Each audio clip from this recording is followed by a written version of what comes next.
Well, Republicans say there's a web of Chinese intrigue surrounding the Penn Biden Center in Washington, the location where the first batch of Biden's classified documents from his time as vice president were found.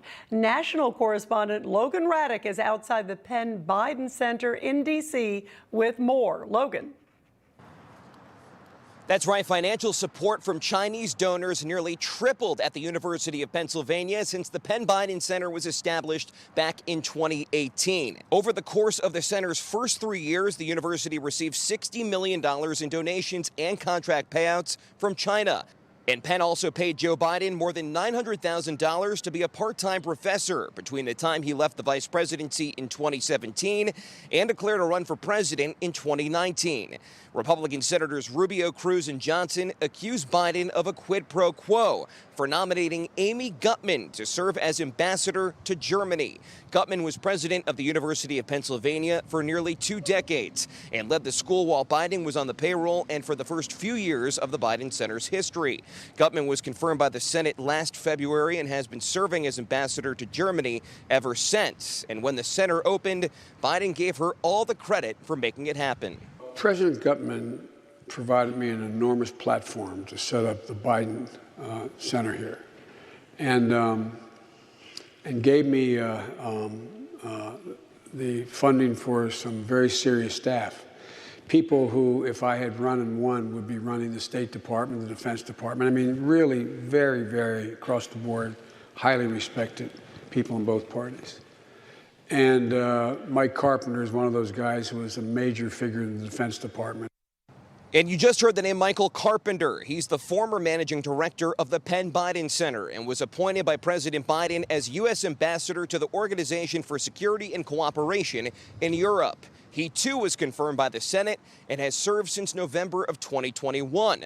Carpenter previously worked as a special advisor to then Vice President Biden and as director for Russia at the National Security Council. But there's still a lot of questions that Republicans on Capitol Hill want answered. Again, was Amy Gutmann's hire as ambassador to Germany part of a quid pro quo after Biden worked at the University of Pennsylvania?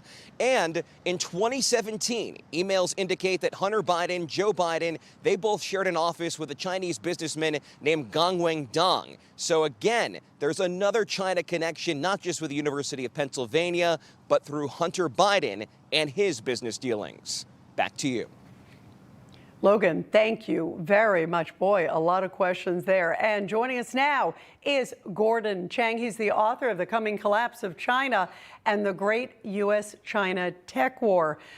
Gordon, you know, when you just see this and you see about all the money that was flowing from China to the Penn Biden Center and also UPenn, what do you make of it? I mean, there's a lot of questions there. And after seeing Logan's piece, we're talking about big monies, and then you're seeing the appointments coming afterwards.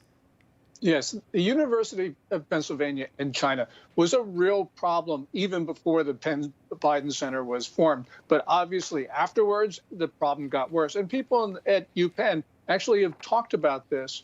And they mentioned, of course, Amy Gutmann, the president, then being nominated and confirmed as ambassador to Germany. The problem here is that obviously Chinese money has been funneled into the Biden's pockets. And this has been a number of different ways, but Penn Biden Center was a primary one. You know, I don't know if there's been a crime committed here, but in effect, there's corruption. And that has probably affected U.S. policy during the Biden administration. The people here just need to pressure the president because this is one of the worst instances we've seen of a foreign government buying an American official. And also remember, that's the location, of course, where we're hearing that those documents were discovered on November 2nd.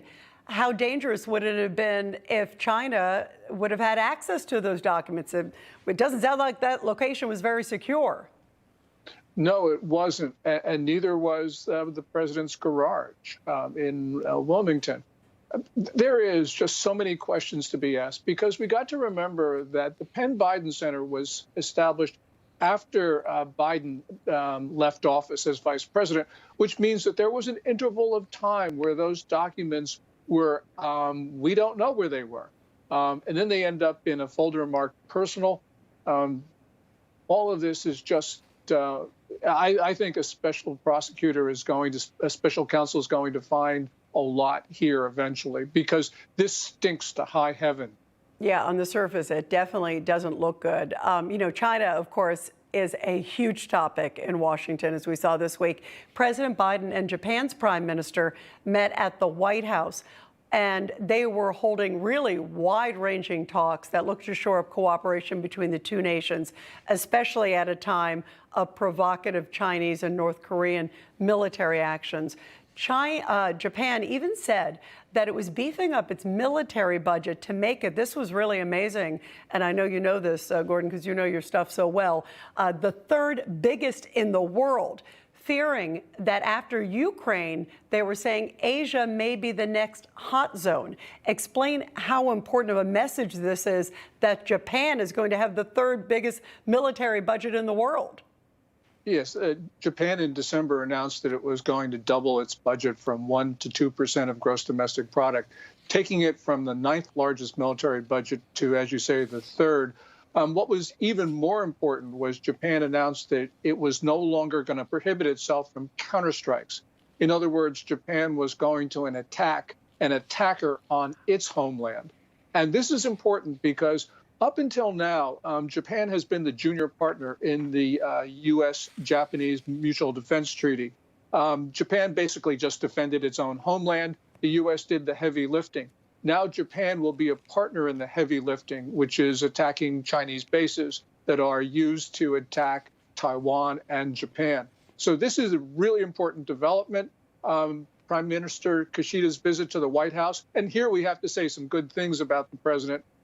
This was an important, remarkable trip, and perhaps it is, as the Washington Post said, the most important bilateral meeting the United States will have this year. And I believe that that's not an exaggeration. Yeah, it was deeply, deeply important and, boy, critical as you're talking about what could be on the horizon and the steps that they are taking. Gordon Chang, thank you very much. Always great to have you here, Gordon. Thank you. Thank you, Rita.